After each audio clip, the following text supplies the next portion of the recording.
The Crimean War, how it reshaped geopolitics. The Ottoman Empire is facing eradication. Tsar Nicholas I of Russia is moving in to give the final blow.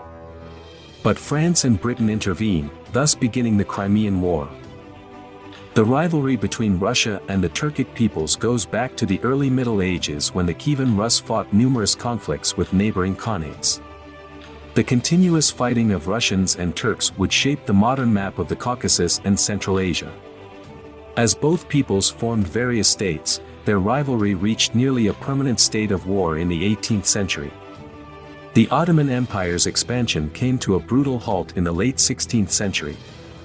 Meanwhile, Russia progressively swallowed large parts of Turkish territory.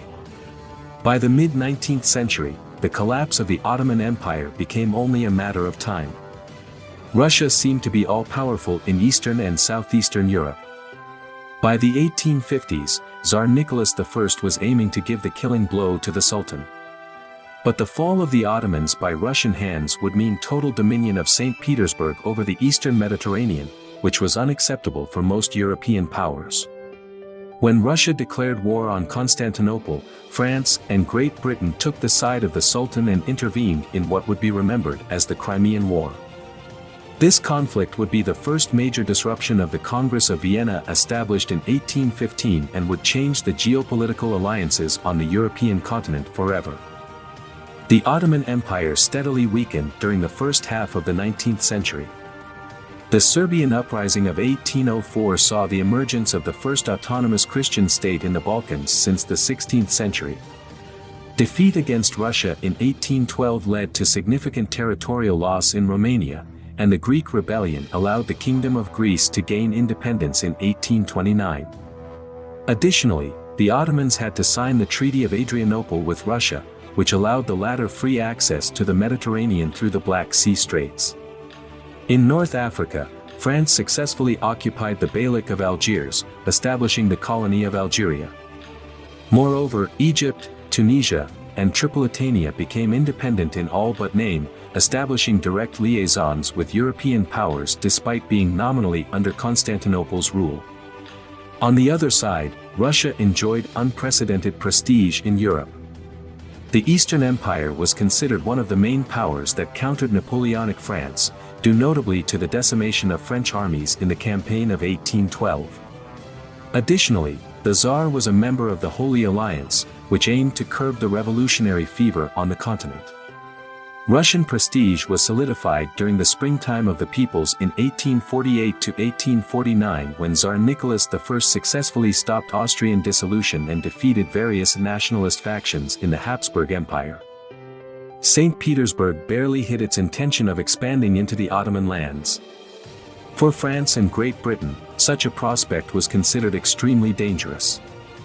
London feared Russian expansion into British-held India. Meanwhile, France wanted to further develop its influence in Egypt. In addition, both nations desired to expand into the Middle East, which would become nearly impossible in case of Russian success.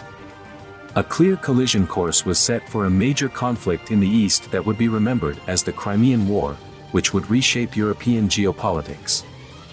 Following the victory in the War for Greek independence in 1829, the Russian Empire established itself as the sole defender of Christians living in Ottoman territory. This claim was challenged by France in 1851, which was ruled by President and future Emperor Louis Napoleon Bonaparte. The latter tried to convince Sultan Abdülmecid I to give France the responsibility of protecting Christians. Following Constantinople's refusal, the French president ordered the deployment of the line ship Charlemagne to the Black Sea as a show of force in 1852. Finding himself under military pressure, the Sultan agreed to the French terms and broke the agreement made with Russia.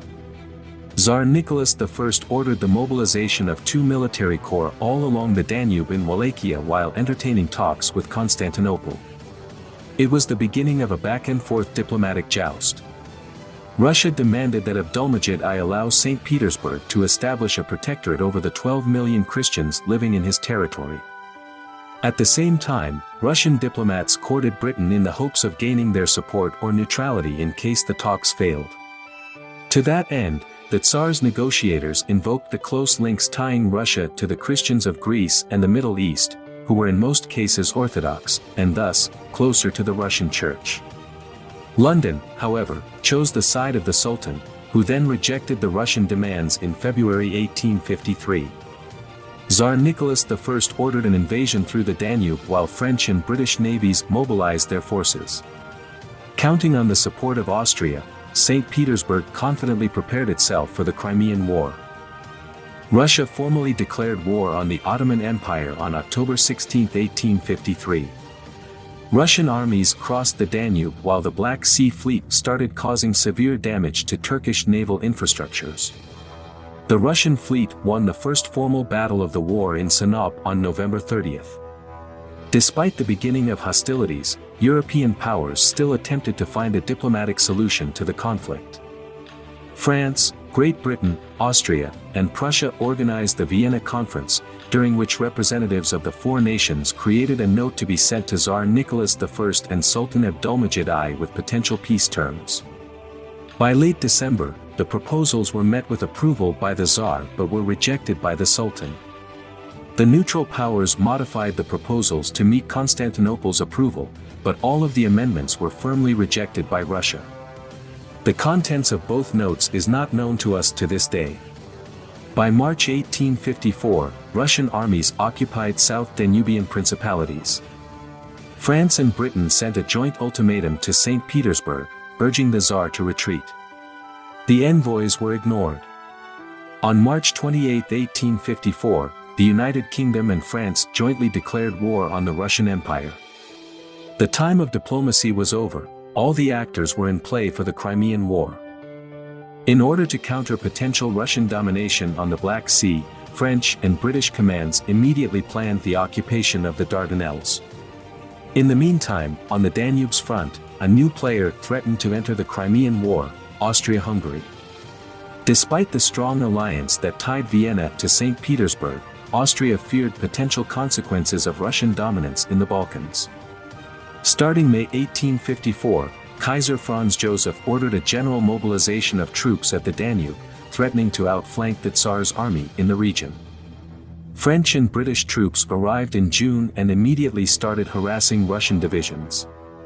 In early July, Tsar Nicholas I was forced to abandon the siege of Vitin in Bulgaria and was pushed out of Giurgiu in Romania. In addition, the threat of an Austrian offensive from behind the Russian lines forced St. Petersburg to retreat from the Danube on July 26, 1854. The Allies attempted unsuccessfully to cut off the retreat. From that point onward, Austria occupied the Danube as a peacekeeping force while remaining neutral in the conflict. Allied forces began operations in the Black Sea in April 1854 with the bombardment of the ports of Odessa and Sevastopol. The Russians chose not to directly engage the enemy, adopting the fleet in being tactic, which consists of keeping the fleets mostly anchored at a port to avoid needless and guaranteed damage. No major battle took place, and the French and British gained control of the Black Sea without major losses. The Russian evacuation of Moldavia and Wallachia should have ended the Crimean War. However, the war fever in France and Great Britain was still high among the public. The government of the two allies thus chose to continue the conflict and pursue the Tsar's armies into Russia's mainland. In September 1854, 360 ships sailed from the Bulgarian city of Varna to the Crimean Peninsula. On the 13th, Allied troops disembarked in Eupatoria and occupied the town. By the next day, the remainder of the troops landed completely unopposed on different points of the peninsula. Russians were surprised by this turn of event, as incorrect intelligence informed St. Petersburg that the main invading force would disembark in Kacha, in the vicinity of Sevastopol. Allied forces in Eupatoria started marching on Sevastopol on September 18. 2 days later, they were confronted by a Russian army led by Alexander Menshikov during the Battle of the Alma, north of the city. The Tsar's troops lost the day but managed to inflict 3,300 casualties on the enemy while retreating in good order to the south. The heavy toll on Allied forces was blamed on various military errors and even a certain willing self-sabotage, as political objectives contradicted military goals. From that point onward, it would become more and more evident that French and British military leadership wanted to disengage from the war, as the geopolitical objectives of the war had already been reached and none of the European powers wanted to continue antagonizing St. Petersburg. However, Tsar Nicholas I's insistence on offering heavy resistance in Crimea and public pressure on Napoleon III and Westminster left little room for possible negotiations without a total Allied victory.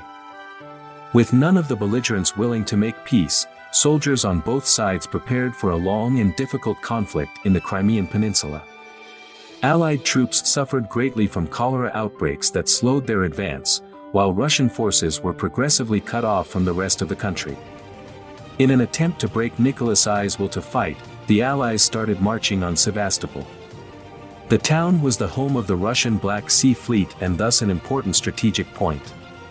The city was massively garrisoned, and its commanders managed to organize sorties which were successful in halting the invading forces. These sorties led to the battles of Balaclava and Inkerman, which ended in a strategic disaster for both sides. The Allies lost important equipment and had to halt their march on Sevastopol. Meanwhile, the Russians lost the manpower to stage any further offensives and were forced to prepare for a long siege. By mid-October 1854, thanks to the arrival of much-needed reinforcements, equipment, and medical aid, Allied forces began surrounding Sevastopol. A long siege ensued. The Russians were well prepared and continuously repelled enemy assaults. In the meantime, the town's port was made impregnable from the sea, thanks to the redeployment of Russian Marines as land forces and the burning of some large vessels. At the beginning of the siege, the Allies did not attempt to break into the city, choosing instead to bombard the town with artillery pieces. The Russians responded in kind, and a bloody stalemate ensued. From October 1854 to May 1855, no major attempt to break out from the city or to occupy it was made. In order to stop Russian reinforcements from reaching Sevastopol, Allies attempted to open other fronts as soon as late 1854. British and French warships engaged in military operations in the Baltic in order to reach St. Petersburg directly, while some troops unsuccessfully attempted to occupy the Kamchatka Peninsula in the Pacific. Allies also attempted to occupy main Russian ports on the Sea of Azov but could not disembark despite total sea supremacy, notably due to the infamous Cossack cavalry. In March 1855, Tsar Nicholas I died from pneumonia. His son, Alexander II, rose to the throne and prepared for a series of major countermaneuvers. On the Allied side, the Kingdom of Piedmont-Sardinia in Italy joined the war. In May 1855, more than 10,000 fresh troops were sent to Sevastopol, and the siege took a more active turn. French, British, Turkish, and Piedmontese soldiers inflicted severe defeats on the Russians in the battles of Chernaya and Malakoff. In September 1855, the Tsar's army finally abandoned the city, leaving it exhausted. From that point onward, Western powers progressively limited their operations in Russia. In the meantime, the latter launched a successful campaign against the Ottomans in the Caucasus, without any major involvement from the Allied powers. The Crimean War was at its end. Starting February 1856, peace negotiations began in Paris and brought up major changes in the European map of alliances. Following the loss of Sevastopol, Russia had no other choice but to sue for peace. Support for the Crimean War in Britain strongly diminished, especially due to the severe and unexpected casualties. On the French side, Napoleon III opted for an end to the war to avoid further antagonizing Russia, whom the emperor wanted to turn into an ally. The Conference of Paris was held from February to March 1856. Russia signed a peace treaty by which it restored all conquered territories to the Ottomans in the Caucasus and retreated from Bessarabia. Additionally, St. Petersburg and Constantinople agreed to demilitarize the Black Sea, and the Sultan was allowed into the European concert as the head of a fully independent nation. In comparison to the military defeats sustained by Russia, these conditions seemed very light, despite the opposition of Britain and Austria. Colonial agreements made between London and Paris would placate the first, while the latter ended being isolated at the negotiation table. Vienna was a geostrategic foe to France, as both nations competed for influence in Germany. By showing leniency to Russia, Napoleon gained the sympathy of the Tsar, and Austria, which remained neutral in the conflict despite its alliance with Russia, found itself alone, surrounded by two major powers and a rising Prussia to the north. This treaty completely changed the alliances on the continent. France and Russia would keep on building friendly relations until the establishment of a military alliance in 1894. Austria, however, faced continuous internal turmoil, which pushed it into the dual alliance with a unified Germany in 1879. The latter would be the senior partner of the dual alliance, easily aligning Vienna with its own geopolitical agenda until 1918.